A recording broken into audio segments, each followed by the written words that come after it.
Bonjour chers amis, dans notre dernière vidéo, nous avons vu que notre liberté religieuse est précieuse et ne doit pas être considérée comme acquise. Nous nous sommes également rappelés qu'au Moyen Âge, l'Église catholique romaine imposait ses dogmes par le pouvoir de l'État, montrant les dangers de l'union entre l'Église et l'État. Et pourtant, même pendant ces moments sombres, ceux qui étaient fidèles à Dieu lui restaient fidèles. Nous pensons aux Vaudois, Wycliffe, Huss et Jérôme, Martin Luther, Zwingli, Tyndale, Knox, Whitefield et les frères Wesley, John et Charles. Avec d'autres sans nom qui reposent dans les tombes des martyrs, ils témoignent de la fidélité de Dieu, malgré la pauvreté, les préjugés, la persécution, entre autres. Aujourd'hui, des millions de personnes peuvent adorer selon leur conscience, et bien que la liberté de religion ne soit pas pratiquée dans tous les pays du monde, beaucoup, y compris aux États-Unis, jouissent encore de cette liberté. Nous savons cependant que, selon la prophétie biblique, cela ne sera pas toujours le cas. Apocalypse 13 décrit une bête montant de la mer qui avait 10 cornes et 7 têtes, et sur ses cornes 10 diadèmes, et sur ses têtes des noms de blasphème. Jean continue de décrire la vision et déclare « La bête que je vis était semblable à un léopard. Ses pieds étaient comme ceux d'un ours, et sa gueule comme une gueule de lion.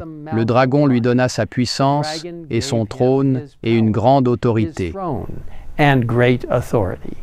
Et je vis l'une de ses têtes comme blessée à mort, mais sa blessure mortelle fut guérie. Et toute la terre était dans l'admiration derrière la bête. » En étudiant ce passage dans une vidéo précédente, nous avons appris que le livre de l'Apocalypse est riche en symboles. Nous avons également vu que cette bête montant de la mer représente l'Église catholique romaine. Remarquez comment la prophétie décrit cette bête comme ayant une grande autorité, mais ensuite l'une de ses têtes a été blessée à mort.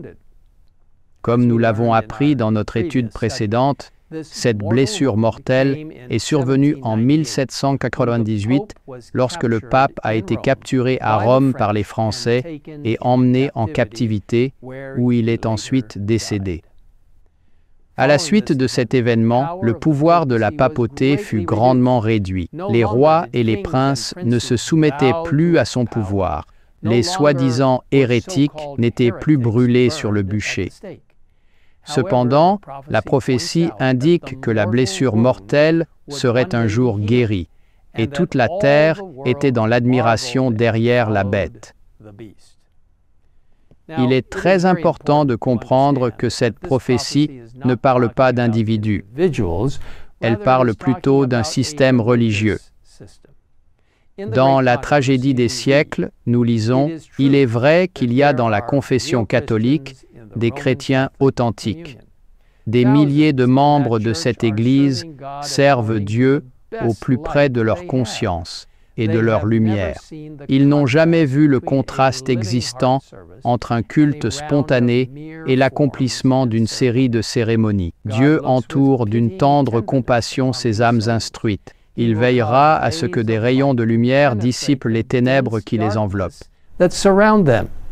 Il leur révélera la vérité telle qu'elle est en Jésus, et elles se rangeront un jour en grand nombre parmi son peuple. Puis l'autrice inspirée ajoute « Mais le catholicisme, en tant que système, n'est pas plus près de l'Évangile maintenant qu'à aucune autre période de son histoire. » Et, selon la prophétie, nous comprenons que l'Église romaine reprendra le pouvoir et la liberté religieuse sera supprimée. La tragédie des siècles est très explicite à ce sujet. Nous lisons « Jamais l'Église n'abandonnera sa prétention à l'infaillibilité. Tout ce qu'elle a fait contre ceux qui refusaient d'accepter ses dogmes, elle le considère comme légitime. n'agirait-elle pas de même si l'occasion s'en présentait? Que viennent à tomber les restrictions qui lui sont actuellement imposées par les gouvernements, que Rome vienne à recouvrer son ancienne puissance, et l'on ne tardera pas à voir se réveiller son esprit tyrannique et ses persécutions. Avertissant de ce qui est à venir, Ellen White continue. La parole de Dieu nous met en garde contre l'imminence de ce danger. Si le monde protestant fait la sourde oreille à cet avertissement, il ne tardera pas à savoir quelles sont les visées de la papauté. Mais alors il sera trop tard, hélas, pour échapper au piège. L'Église romaine monte silencieusement vers le pouvoir. Ses doctrines font leur chemin dans les chambres législatives, dans les églises et dans les cœurs. Sournoisement, mystérieusement, elle prépare ses armes pour frapper quand le moment sera venu. Quiconque croira et obéira à la parole de Dieu encourra de ce chef l'opprobre et la persécution. Le grand réformateur, Martin Luther, savait ce qu'était le reproche et la persécution. Néanmoins, alors qu'il était caché derrière les murs solides du château de Wartburg, il écrivit les paroles de « C'est un rempart que notre Dieu ». Cet hymne, désormais connu sous le nom de l'hymne de bataille de la Réforme, nous rappelle que Dieu est notre puissant rempart, une invincible armure, notre délivrance en tout lieu, notre défense sûre. Et un jour, il gagnera la bataille. Alors que nous terminons, je voudrais vous inviter une fois de plus, si vous ne l'avez pas déjà fait, à télécharger votre exemplaire gratuit du livre « La tragédie des siècles », disponible sur le site thegreatcontroversyproject.org. Là, vous pourrez en lire davantage sur ce que nous avons seulement pu mettre en lumière aujourd'hui dans le chapitre 35, intitulé « Les visées de la papauté ».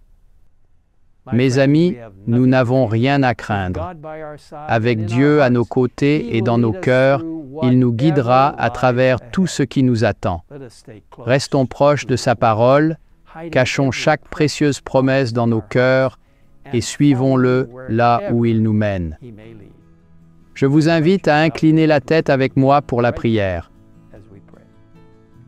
Père Céleste, merci encore pour la liberté religieuse, pour la liberté de conscience,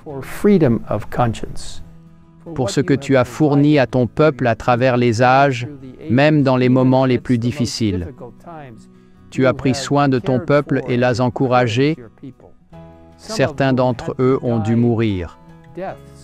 Des morts qui ont grandement encouragé les autres à rester fidèles à la parole de Dieu. Seigneur, nous te demandons d'aider chacun de nous à rester fermement ancré dans la parole de Dieu et de ne permettre à aucune invention humaine de changer en aucune manière notre compréhension des instructions et des vérités venant des cours célestes.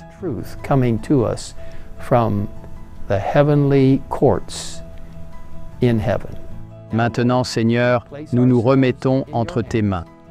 Guide-nous alors que nous prenons des décisions basées sur notre relation avec toi et la parole de Dieu. Au nom de Jésus, nous te le demandons. Amen. Amen.